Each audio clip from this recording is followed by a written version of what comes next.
أما بعد فأعوذ بالله من الشيطان الرجيم. بسم الله الرحمن الرحيم. والذين ينفقون أموالهم رئاء الناس ولا يؤمنون بالله ولا باليوم الآخر ومن يكن الشيطان له قرينا فساء قرينا. وماذا عليهم لو آمنوا بالله واليوم الآخر وأنفقوا مما رزقهم الله وكان الله بهم عليما. إن الله لا يظلم مثقال ذرة وإن تك حسنة يضاعفها ويؤت من لدنه أجرا عظيما. فكيف ان کا کیا بگڑ جاتا کہ اگر وہ ایمان لاتے اللہ پر اور آخرت کے دن پر اور خرچ کرتے ان میں سے جو اللہ نے ان کو رزق دیا، اور بے شک اللہ جاننے والا ہے، بے شک اللہ نہیں ظلم کرتا ذرہ برابر بھی۔ اگر تو ایک نیکی کرے گا تو اللہ اس کو بڑا چڑھا کر اجر دے گا اور دیا جائے گا اللہ کی طرف سے بڑا ثواب۔ پھر کیا حال ہوگا اس دن جس دن ہم لائیں گے ہر امت کے لیے گواہ اور ان پر تجھے گواہ بنائیں گے۔ اس دن کافر چاہیں گے، جنہوں نے کفر کیا اور جنہوں نے نافرمانی کی رسول کی، کہ ان کو زمین میں دسا جائے، اور اللہ کسی بات کو نہیں چھپاتا۔ تو یہاں سے ریاکاری کی مذمت کا ذکر ہے کہ انسان جو بھی عمل کرے چاہے تھوڑا ہو لیکن اللہ کی خاطر، باقی جو ریا کی خاطر خرچ بھی کر لے عمل بھی کر لے اللہ کے یہاں نہیں پہنچتا۔ حدیث میں آتا ہے کہ اللہ تبارک و تعالیٰ فرماتے ہیں کہ جو انسان میرے ساتھ کسی کو نیک عمل میں شریک کرتا ہے، ایک ہوتا ہے برا عمل، ایک ہوتا ہے نیک عمل، نماز پڑھ رہا ہے لیکن اللہ کو شریک کرنا، صدقہ دے رہا ہے اللہ کے ساتھ کسی کو شریک ٹھہرا، اللہ فرماتے میں اس کے عمل کی پرواہ نہیں کرتا، میں اس کے عمل کی پرواہ نہیں کرتا، قیامت کے دن میں اس کو اس کے حوالے کر دوں گا جس کے ساتھ مجھے شریک کیا تھا۔ یعنی میں یہ عمل کر رہا ہوں لیکن وہ فلاں کو دکھانے کے لیے کر رہا ہوں، تو فلاں کو اللہ کے ساتھ شریک کر رہا ہے نہیں کر رہا؟ میں یہ عمل کر رہا ہوں لوگوں کو دکھانے کے لیے، لوگ پتہ نہیں کیا کہیں گے، تو یہ اس کے ساتھ شریک کیا۔ اللہ فرماتے قیامت کے دن میں اس کو اس کے حوالے کر دوں گا، جا تو اس سے اجر لے لے، میرے پاس تیرے لیے کچھ بھی نہیں ہے۔ یہ سوچنے کی بات ہے کہ انسان نے عمل بھی کیا، پیسہ بھی خرچ کیا لیکن ملا کچھ نہیں، صدقے کیے، خیراتیں کی، کتنا مال خرچ کیا، لیکن اللہ فرمائے گا میرے پاس تیرے لیے کچھ بھی نہیں۔ تو نے لوگوں کو دکھانے کے لیے کیا، تو نے ایک رسم پوری کرنے کے لیے کیا، جاؤ ان سے اجر وصول کر لو، مجھ سے کچھ بھی نہیں۔ باقاعدہ ایک حدیث ہے کہ من صلی یرائی فقد اشرک، وہ شخص جس نے دکھاوے کے لیے نماز پڑھی فقد اشرک، اس نے شرک کیا۔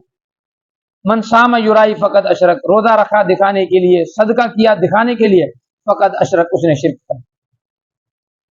آپ علیہ السلام فرمایا کہ ایک حدیث ہے کہ اے صحابہ میرے جانے کے بعد مجھے جو خوف ہے تم سے وہ یہ کہ تم شرک اصغر میں مبتلا ہو جاؤ گے، مجھے کوئی اور خوف نہیں ہے، لیکن مجھے اس بات کا اندیشہ ہے کہ میرے جانے کے بعد آپ شرک اصغر میں مبتلا ہو جاؤ گے۔ تو صحابی نے کہا ہم شرک الاصغر یا رسول اللہ کے رسول، یہ شرک اصغر کیا ہے؟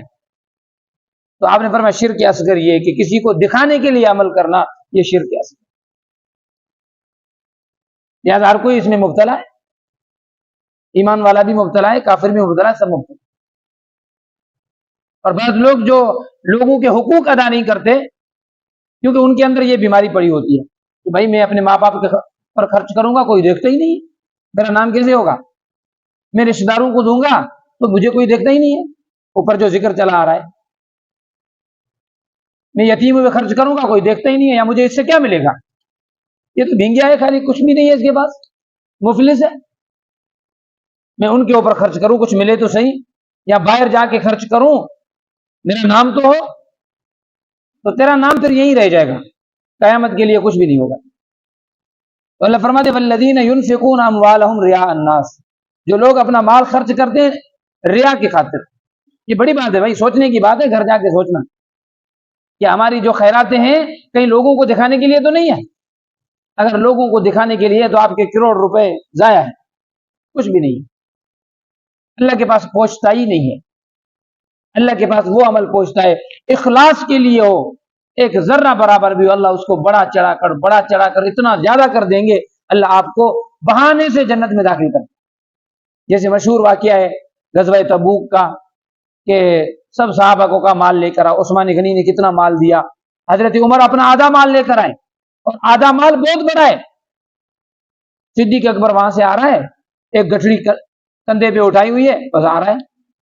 عمر دل میں سوچ رہا ہے آج تو میں جیت ہی جاؤں گا، آج تو میرا مال زیادہ ہے نا، یہ پڑا ہوا تھے کتنا ڈھیر لگا ہوا ہے اور وہ ایک گٹھڑی سی لے کر آ رہا ہے، میرا مقابلہ کیسے کرے گا؟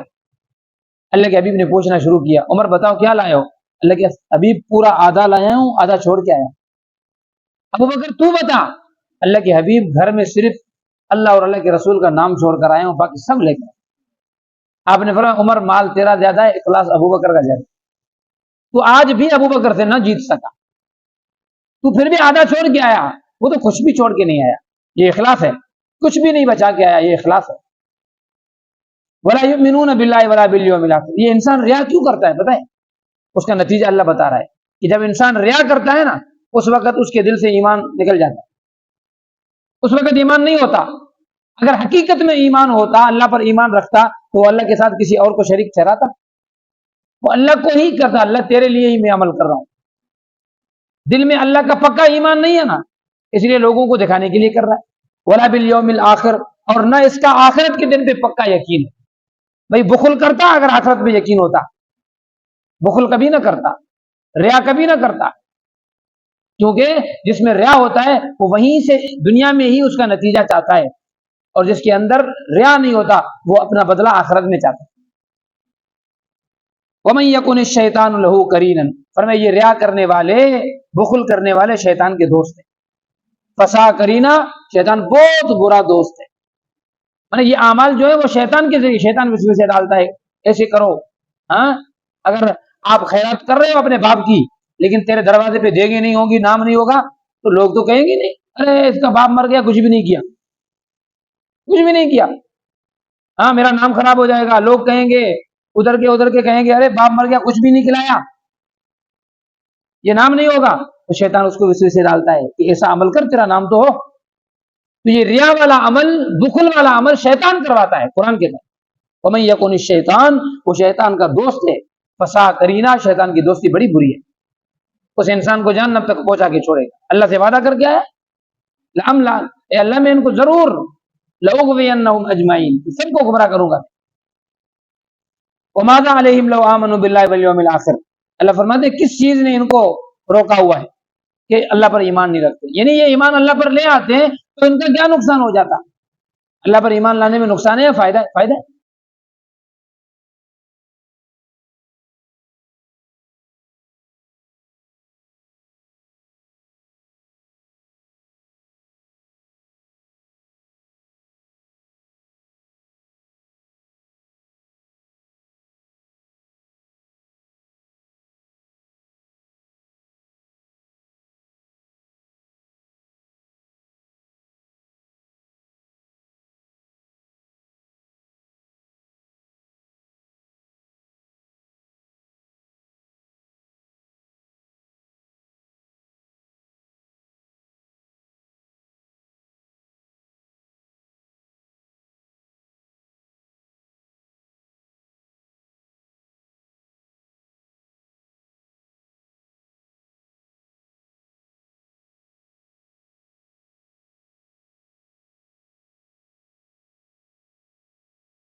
ضائفہ، اگر کوئی نیکی کرتا ہے تو اللہ تبارک و تعالی اس کو بڑا چڑھا کر دیتا ہے، وَيُؤْتِ مِن لَّدُنْهُ أَجْرًا عَظِيمًا، اور اللہ اس کو اور بھی اجر دیتا ہے۔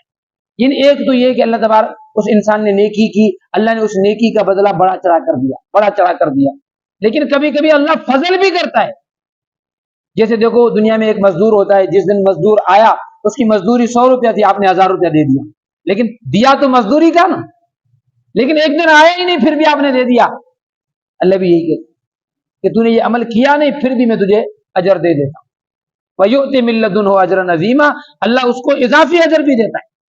دعا کرے اللہ تبارک و تعالی جو کہا اس پہ عمل کرنے کی توفیق دے۔ الحمدللہ رب العالمین، والصلاۃ والسلام علی رسول اللہ، اللہم